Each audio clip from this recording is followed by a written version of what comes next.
Please consider supporting Black Women United YEG for the protection and advancement of Black women and girls in Alberta. You can learn more about them at bwunited.ca. They are always looking for donations and volunteers. So please, again, support Black Women United YEG for the protection and advancement of Black women and girls in Alberta. Again, that website is bwunited.ca. This is Dmitry Samarov from Chicago, Illinois, and I love listening to Vish Khanna's Creative Control because whether he's talking to a favorite musician or actor of mine or someone I've never heard of, it's as if he's introducing me to a new friend. And the way things are going, couldn't you use a new friend? Listen now. To make your flexible monthly donation to Creative Control, please visit patreon.com/creativecontrol today.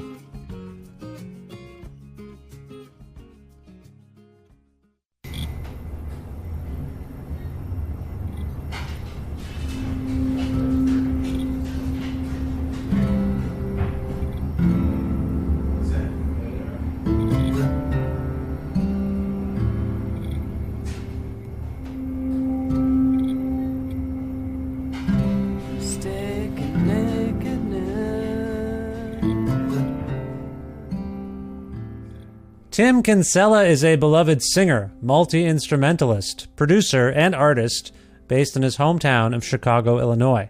A founding member of the influential band Cap'n Jazz, Kinsella went on to lead the pioneering and impossible to categorize Joan of Arc, who may have emerged from the mid-1990s post-hardcore community, but went on to defy and escape genre pigeonholes for close to 25 years.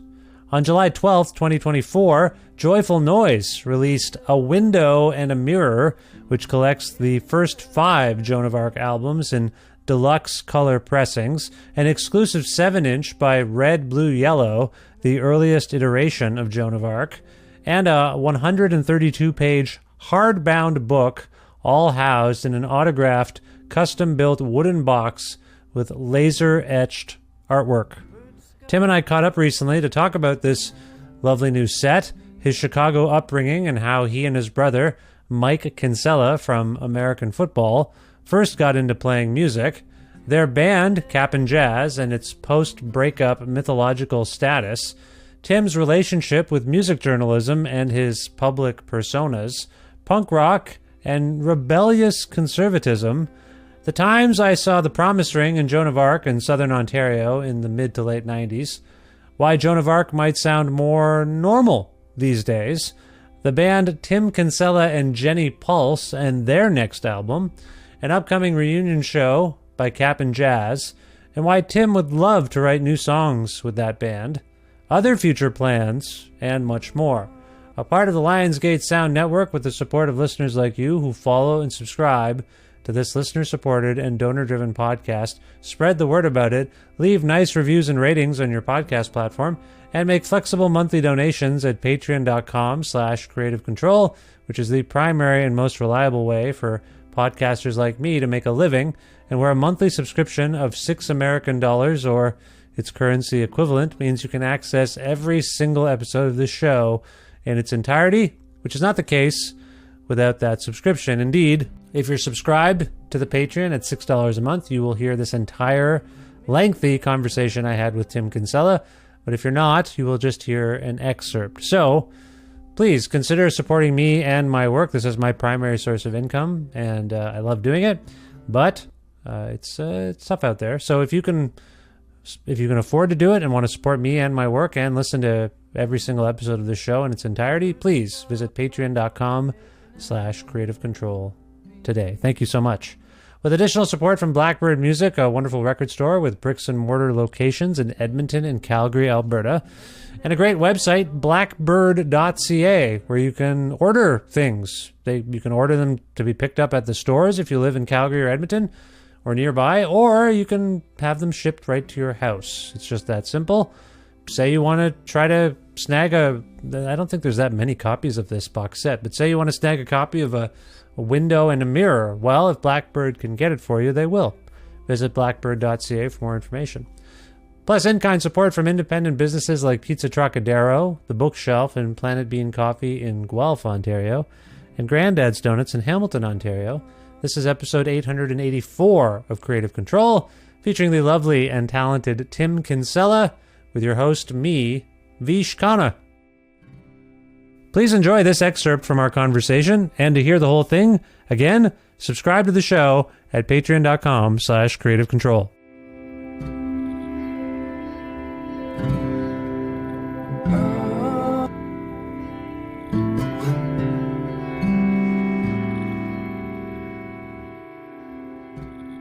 You said earlier, I think, that you perceive yourself to be about the same as you were 30 years ago. How do you think your mother perceives who you are today versus then? And if you are the same to her, I wonder if that's comforting.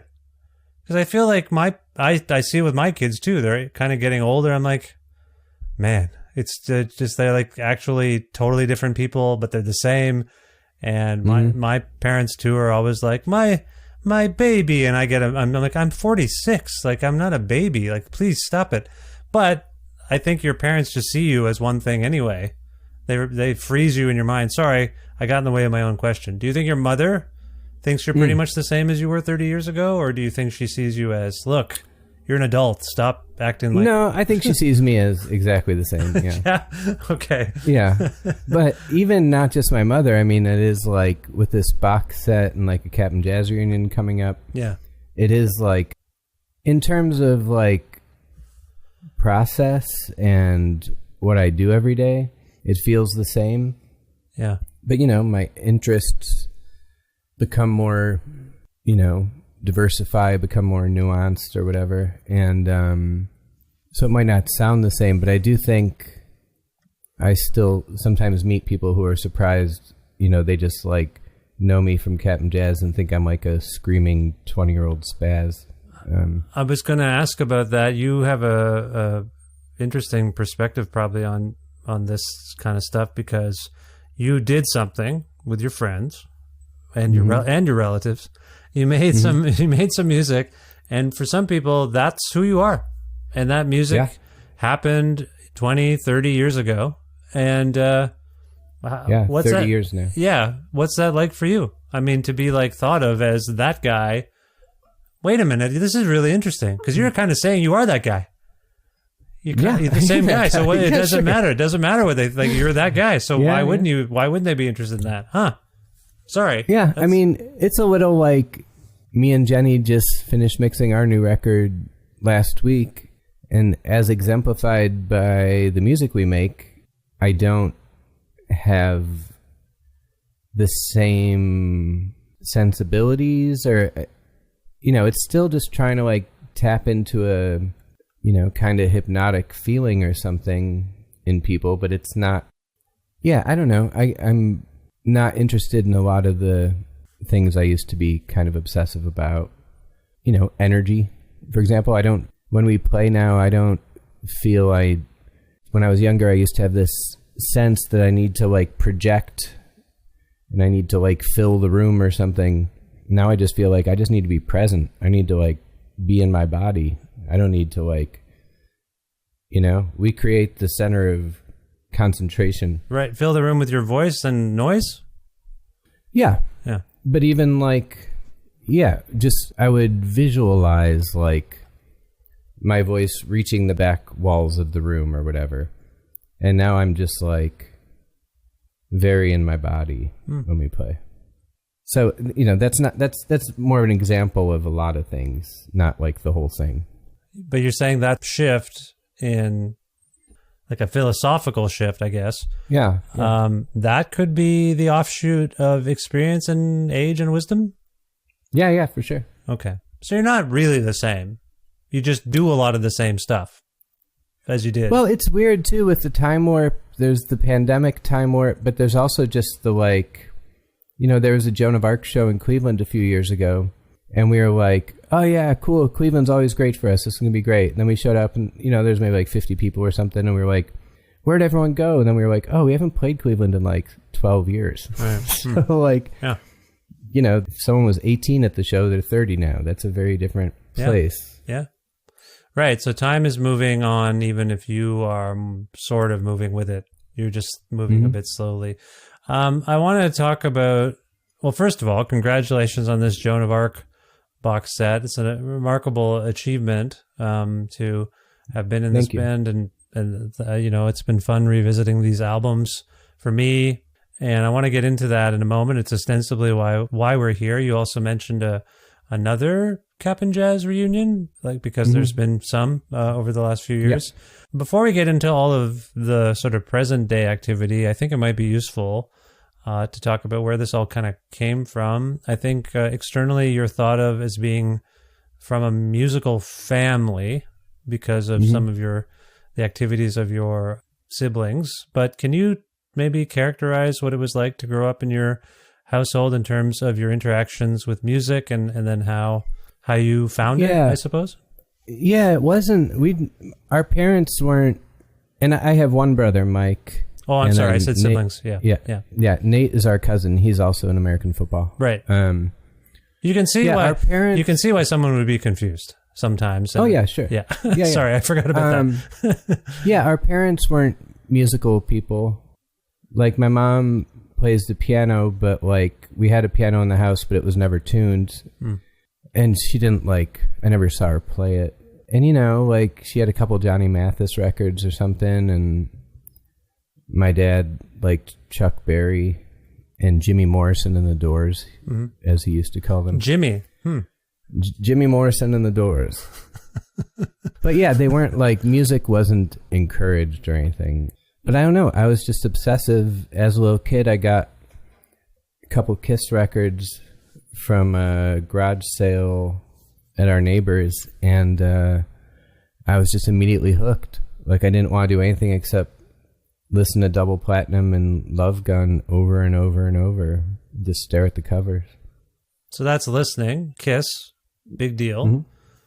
Do you remember when you started to take up music yourself as a player?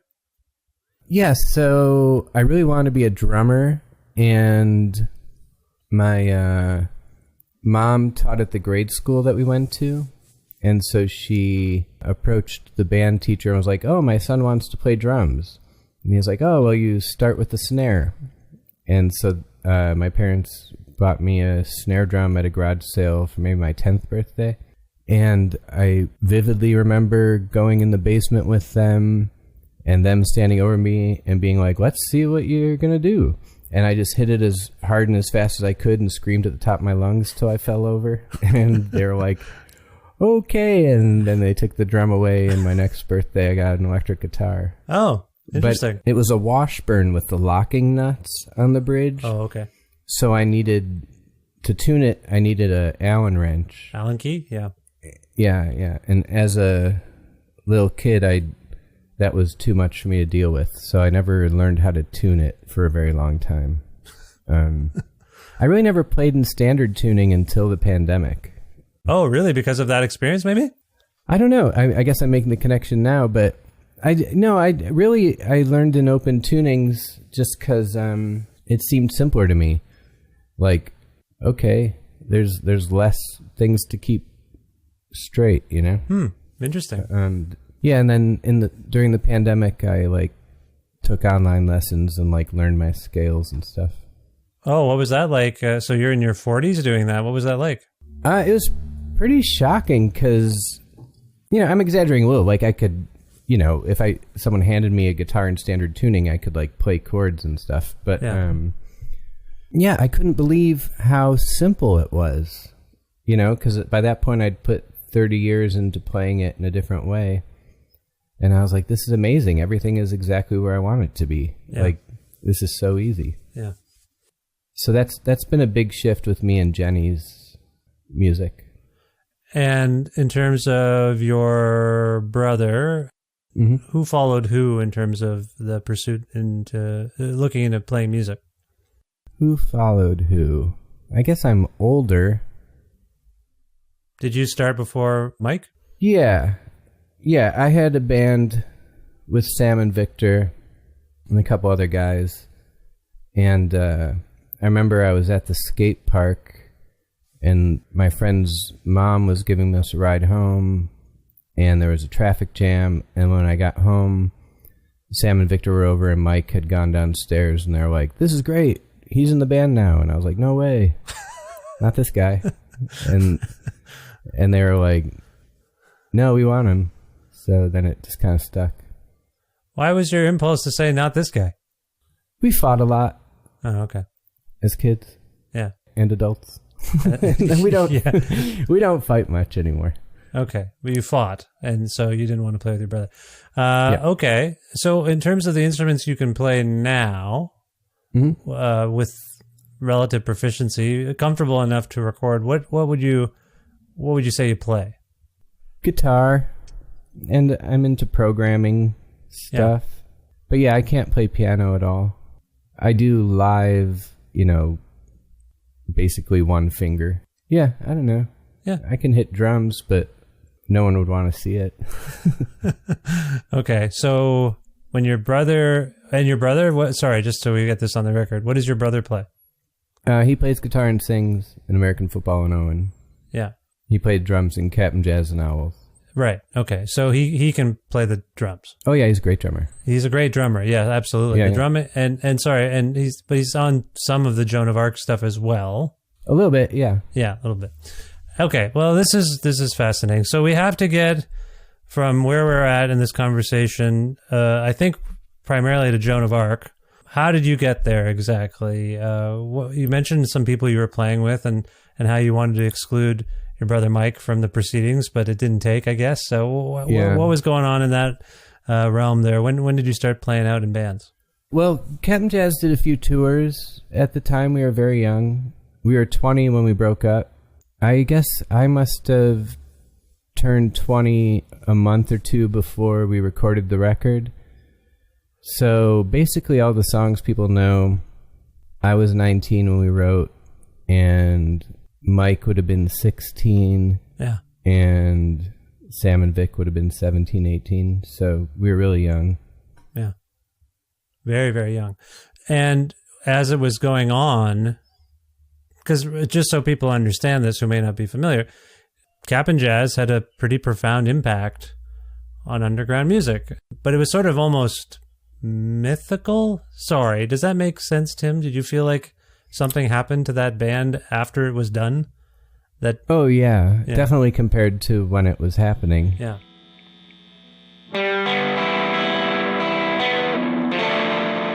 Hey, thanks for listening to Creative Control, as always. As you may have heard me mention, I recently lost my day job, and I've had a few conversations with people since who've said, you had a day job? I thought your podcast was your day job. When I explained why it hasn't been my day job to a friend, he suggested I should share some of this information with people like you listening right now. So, in short, unless they have some giant exclusive $1 million contract, podcasters are not paid to make stuff by companies like Apple and Spotify. Podcasters do not make any money from streaming royalties. Ad revenue is dependent on a certain threshold of downloads each month, and even if your show is accessed 30,000 times a month, the income you get is actually really minimal. So podcasters like me usually make time in our lives to support our communities and our interests to make these shows, and our most reliable source of income for this work is in fact crowdfunding. In my case, it's my Patreon. So if you'd like to receive ad-free episodes earlier than everyone else, regular newsletters and blog posts, bonus audio content, and support my work, quite literally, please visit patreon.com/creativecontrol today.